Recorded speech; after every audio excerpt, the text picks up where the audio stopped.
Hello everyone, welcome. I got replaced pinion, which is the seal between here and here. It's inside here. Pulled the car on the rims, and then realized why I didn't do it on the rims in the first place. It's because you cannot turn the diff.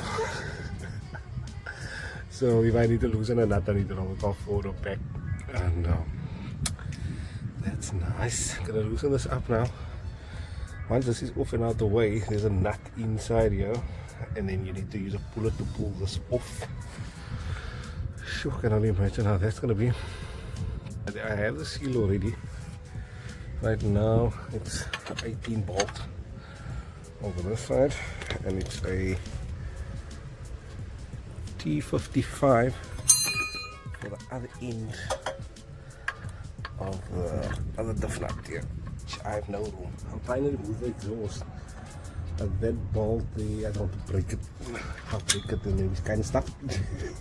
Okay, the roll forwards and turn loose is the way to go. You can't do it on the ramps. You just kind of got to start in one spot, roll it around, and move the diff. But once this is loose, I can't move the car here. At least I can put two in. Once the two is in, I can kind of move the car again a little bit. Okay, I have all three nuts out on the diff side. There's another three on the all three nuts on the differential is out. The pop shaft side is still in. Go push it out the way. It's here. The biggest thing I can find. There you go. This is me. Okay, let's get that completely out the way. How you guys think? Oh, good. I just realized something now. I don't have the bolt to loosen the full plug. There we go. Now we're talking. This nut here. Loosen it. I think this could even be the thing holding it in. I do not have a socket for that. Mind you, I was looking for the diff, but I could not find where I put my diff to know this, and I didn't have to get to this point. But we continue. Get that off. We're running late. I'm gonna stop recording. This is pretty much where I need to get off, because I need to get this thing off. And then, yeah, I need to battle to get this thing off first. So this looks like it's been held by a castle nut or some kind of lock pin. You guys can just see it there. I can't see behind it, but I think this is the thing. I was missing a couple of tools, and Amazon came in clutch, so my hands are wet, but 40mm hex and a 30mm I already attempted to use it on the other diff, so that's why it looks like this, but it does work. So it is 30mm on the pinion nut there and a 40mm on the drain and full plugs. Got it on Amazon, both for like just over 200 rand. I think this one was 150 or 170 rand, this one was 80 rand. So yeah, now I got the tools to at least take the diff apart. But there's one more tool, obviously, to take the diff out. But to change the pinion seal, you're gonna need this too. You're also gonna need a bearing puller. I have one, I just need to find it, and most likely some Q20 or grease or whatever to help it come apart. But now I have the tools to attempt the job. So this is the actual problem. This is the old diff. I'm trying to get that thing away there. Not too much, and the socket won't go over it. That's exactly the same on the car. There's this lock pin story, and yo, how do you eat that apart? Eh?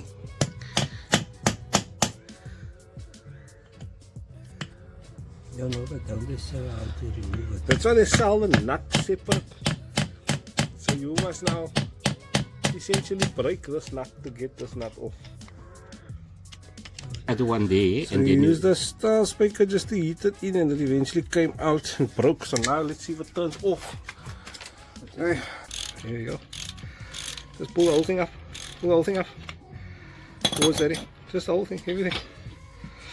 There you go. There you go. Alright, if that is.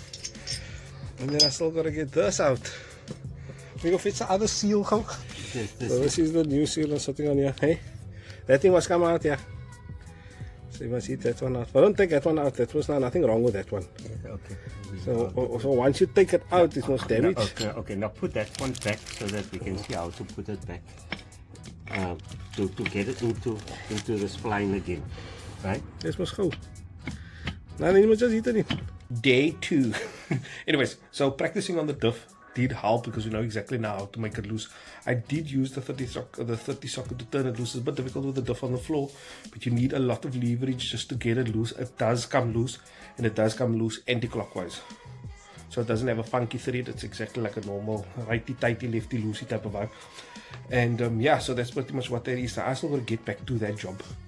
It is Friday and it is almost Juma, so I'm just kind of got to get back to it. But we know pretty much how to get it loose now. It's going to be a little bit easier in the car because the diff is being held up in the car and the wheels is holding the diff from turning. So turning it loose shouldn't be much of a problem. I really hope not. Turning it tight will be the same. You do initially break the nut and they do sell a second nut, a spare nut, but you don't necessarily need to. You're not damaging the nut in its way where the threads are. So it's just, that's just a locking pin. So when you turn tight again, just get it to the same spot, because I noticed you can hit it too tight and it actually will rub against the diff and you're going to have this problem. So when you do hit it back in, you're going to have a bit of a gap. I will get to that. But anyways, if you guys have made it this far, please like, please subscribe. It's free 99. Let's get to 10,000 subscribers before the end of the year. That'll be mad, guys. I need to pay for this stuff. I need to pay for the stuff. I need to do. One eternity later. Hello. Okay, so long story short, the diff isn't leaking anymore. I filled it up with oil and it hasn't dripped since I filled it up with oil. So I was gonna complete this video by replacing it, but it's not leaking. I was gonna complete this by telling you that the diff is not leaking. So I'm not gonna replace it if it's not leaking. The thing is, I think I know why. It could have been because of the engine mount that was finished. The whole engine is shaking while you're driving, and that's why it was leaking. So if the whole engine shakes, the diff shakes too, and the diff shaking in the seal made that leak. That's the only thing I can think of, because what other reason is there? There's literally no other reason, because it's not leaking now. But anyways, thank you for watching. That's how you replace a diff seal on a W204 200 compressor, C200, by not replacing it. You have it, but you don't replace it. Thanks for watching. Come on.